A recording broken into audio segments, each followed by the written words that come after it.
তো hello guys, এসে গেছি স্মোকি মাউন্টেনে। ওই যে আমার পেছনে দেখা যাচ্ছে, ওইখানে এখন উঠবো। স্মোকি মাউন্টেন দেখার জন্য দূর দূরান্ত থেকে মানুষ আসে, আমরাও চলে আসছি। সামারে যেহেতু সবার ছুটি পড়ে যায়, তাই ছুটি কাটাতে সবাই বের হয়ে যায় ঘোরাঘুরি করার জন্য। আমাদের দেশের লোকজন যেমন শীতের সময় ঘোরাঘুরি করতে বের হয়, আর আমেরিকাতে দেখলাম সবাই গরমের সময় ঘোরাঘুরি করে। ওই যে দূরে দেখা যাচ্ছে রোলার কোস্টার, ওখানে যাব।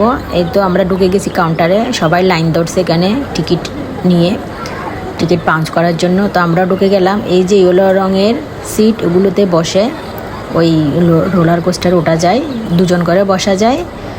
বাচ্চা থাকলে বাচ্চা বা অ্যাডাল্টও দুজন বসা যায়। এই যে যেভাবে যাচ্ছে, ওই দূরে একদম পাহাড়ের ভিতর ঢুকে যেতে হবে। সব এরা ক্যামেরার মাধ্যমে অবজার্ভ করবে। আমেরিকাতে প্রত্যেকটা জায়গা ভিন্ন ভিন্ন কারণে জনপ্রিয়। যেমন মায়ামি বিচ সবাই দেখতে যায়, ফ্লোরিডাতে, ক্যালিফোর্নিয়ায় যেমন ডিজনি ওয়ার্ল্ড, ঠিক সেই রকম টেনেসিতে স্মোকি মাউন্টেন, এটা সবাই দেখতে আসে। এখানেও সব বড় বড় রাইড, মূলত এই রাইডগুলোতে চড়ার জন্য, ওঠার জন্য মানুষ আসে দূর দূরান্ত থেকে, বিশেষ করে বাচ্চারা।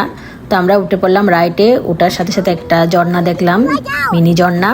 তো এখন হচ্ছে এই সিটের মধ্যে ওরাই কন্ট্রোল করতেছে, আমরা কিছু করতেছি না, যার কারণে আমি একটু ভিডিও করতে পারলাম। এখন আমাদের হাত দেওয়া লাগে নাই, পরে গিয়ে আমাদেরকেই কন্ট্রোল করে নিতে হবে। এখানে দুই পাশে দুই হাত দিয়ে ধরার জন্য দুইটা হ্যান্ডেল দিছে।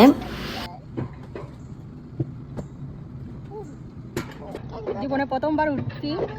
তা আমরা রাইড চড়ে নেমে আসলাম। এখন আমার হাজব্যান্ড আর অন্যরা আসতেছে দেখলাম, তো ওরা কীভাবে সেটা একটু নিলাম।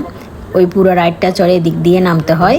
স্মোকি মাউন্টেন জায়গাটা বিখ্যাত কারণ এর দুই পাশ দিয়ে সব রাইড, কিছু রাইড ফ্রি, আবার কিছু রাইড টাকা দিয়ে করতে হয়। যেমন আমরা রোলার কোস্টারটা টাকা দিয়ে করলাম। স্মোকি মাউন্টেন জায়গাটা, এই জায়গাটা দেখে মনে হলো সার্থক হলো, কারণ এখানে মাউন্টেনও আছে, আবার স্মোকও হচ্ছে। এই যে আর্টিফিশিয়াল একটা ঝর্ণা, তো আমরা ওইটার কাছেই যাব।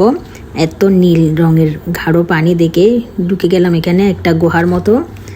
ভিতরে গিয়ে দেখি এটা আসলে সব গল্ফ খেলার মাঠ। এখানে মানুষ ছুটি কাটাতে আসে বা টাইম পাস করার জন্য অবসর সময় এসে গল্ফ খেলে। তো আমরা ঢুকে দেখলাম গুহার ভিতর, তারপর বের হয়ে গেলাম। দেখলাম আবার বাচ্চাদের জন্য রয়েছে যে পার্কের ট্রেনগুলি, ওগুলোতেও বাচ্চারা চাইলে উঠতে পারে। আমরা আর উঠলাম না, ঘুরিয়ে চলে আসলাম কিছু ছবি তুলে। আর এই পাহাড় থেকে যে ঝর্ণা পানি পড়তেছে আর্টিফিশিয়াল, এটা দেখতে আসছে। এটা দেখলাম, পাশে দেখলাম একটা সাপের সিম্বল দেওয়া, ডিজাইন করে রাখছে। ওইখানেও সবাই গল্ফ খেলতেছে, মনে হয় এরা স্থানীয়। আর আমাদের মতো যারা ট্যুরিস্ট এসেছে, ওরা সবাই ছবি তুলতেছে চারপাশে। তো এই স্মোকি মাউন্টেনটা কার কেমন লাগলো অবশ্যই জানাবেন। এখানে আসার সময় রাস্তা দিয়ে দুপাশ দিয়ে শুধু রাইড আর রাইড দেখতেছিলাম। ওই যে দূরে আরেকটা রোলার কোস্টার দেখা যাচ্ছে, পুরো রাস্তাটা জুড়েই ছিল রাইড। এটার ভিতর দিয়েই আমরা মেন রোলার বড় কোস্টারটা চড়তে গেলাম। আপনারা কে কে স্মোকি মাউন্টেনে এসেছেন অবশ্যই কমেন্টস করে জানাবেন।